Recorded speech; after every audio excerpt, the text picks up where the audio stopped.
आगे बढ़े इसी बीच राजधानी जयपुर से बड़ी खबर है। जेडीए का इकबाल हो रहा खात्मा।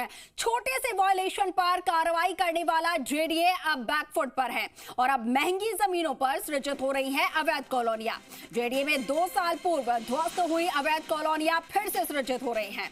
जोन 9 में आरयूएचएस हॉस्पिटल के सामने फिर से अवैध कॉलोनी सृजित हो रही है और 100 करोड़ रुपए की लागत से ये अवैध कॉलोनी बनाई जा रही है। ये इस पर बड़ी कार्रवाई हुई थी, लेकिन फिर से इनके हौसले बुलंद है। फिर से यहाँ पर निर्माण किया जा रहा है। जेडीए में तत्कालीन मुख्य प्रवर्तन नियंत्रक रघुवीर सैनी के निर्देशन पर कार्रवाई हुई थी। ध्वस्त की गई थी खातली जमीन पर बनी अवैध कॉलोनी और इस तरीके से कार्रवाई से जेडीए ने सुर्खियां भी बटोरी थी। तब अब मौका पाकर कॉलोनाइजर ने बड़ी मिलीभगत करके सड़कें यहां पर शुरू कर दी है। स्थानीय लोग जेडीए के ऊपर सवाल उठा रहे हैं। सवाल यह है कि क्या है बड़ी मिलीभगत का खेल।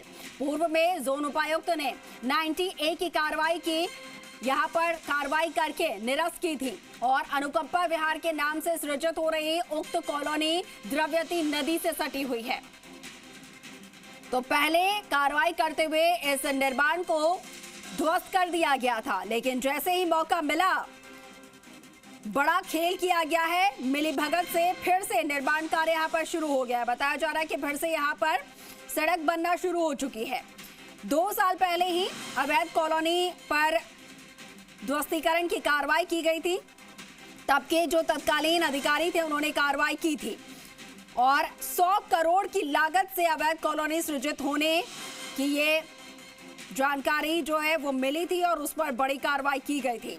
लेकिन अब एक बार फिर से ये अवैध कॉलोनी सृजित होने लगी है, बनने लगी है। सब बड़ा सवाल जेडीए पर उठता है कि आखिर 2 साल पहले जहां पर कार्रवाई की गई थी वहां पर फिर से कैसे बिना उनकी अनुमति के निर्माण कार्य हो रहे हैं। क्या जेडीए की नींद नहीं खुल पाई है क्योंकि वहां पर सड़क बनना शुरू हो चुके हैं, फिर से अवैध कॉलोनी वहां पर बसने लगी है और द्रव्यवती नदी से सटी हुई ये कॉलोनी बताई जा रही है। वैसे में जेडीए आखिर किस तरीके की कार्रवाई कर रहा है, किस तरीके की कार्यशैली है, आखिर क्यों जेडीए बैकफुट पर नजर आ रहा है।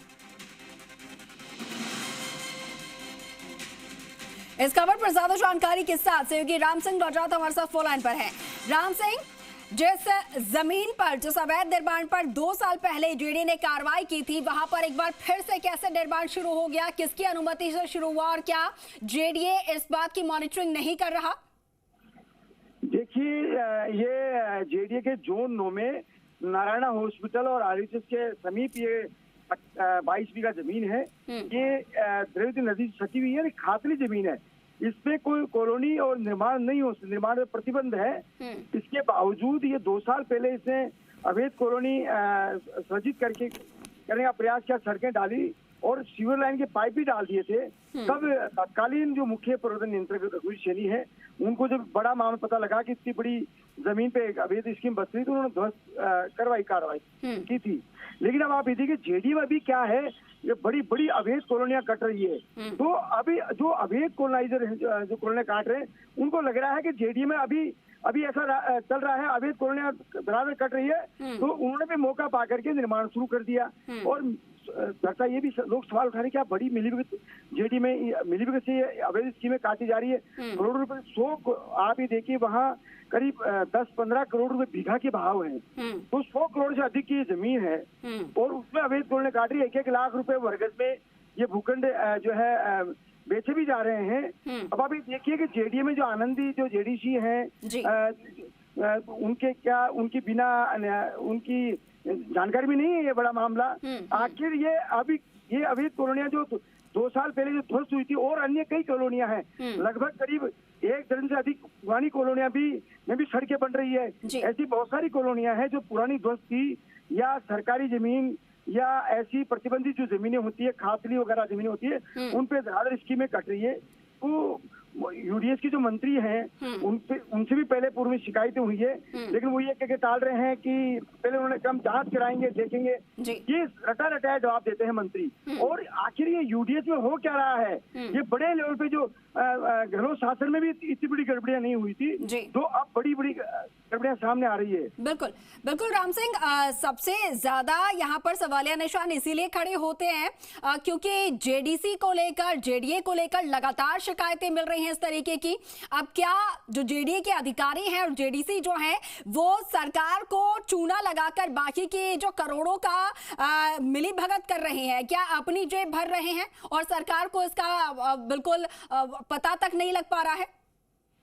देखिए, प्रवर्तन शाखा में या तो जेडीसी का नियंत्रण नहीं है या कोई बड़ी मिलीभगत है, इसकी वजह से अवैध कॉलोनियां बस रही, वरना जेडीए तुरंत कार्रवाई कर देता अब तक। तो हालांकि शिकायतें भी हुई है इस मामले में कि भाई जो पुरानी जो कॉलोनियां जो ध्वस्त की गई थी जो अवैध रूप से जेडीए को करोड़ों रुपए का राजस्व नुकसान हो रहा था, अब वो कॉलोनियां वापस मौका पा करके और ये वापस सृजित हो रही हैं। तो इसलिए जेडीसी को निश्चित रूप से कार्रवाई करनी चाहिए। यूडीएस मंत्री को भी ये जयपुर में बेतरतीब जो बसावट हो रही है और मास्टर प्लान के नियमों की जो धज्जियां उड़ रही है, इस पे एक्शन लेना चाहिए। अन्यथा लोग जो है कोर्ट में भी न्यायालय की गुहार लगाएंगे, याचिकाएं बढ़ेगी। और ये बेसिकली जो लिटिगेशन जो बढ़ रहा है उसका मेन कारण ये है कि प्रशासन, जयपुर विकास प्राधिकरण में जो प्रशासन है, इसमें जो मिलीभगत के बड़े बड़े आरोप लग रहे हैं और यही वजह है कि अभी कॉलोनियां कट रही है। अन्यथा रघुवीर सैनी के समय में इतनी बड़ी कॉलोनियां नहीं काटी जा रही थी, पहले नियंत्रण था। लेकिन जो ही अब पिछले एक साल से तो बहुत करीब 21 बड़ी अवैध कॉलोनियां, जिसमें कम से कम 2000 करोड़ की लागत से अवैध कॉलोनियां कटी है अभी।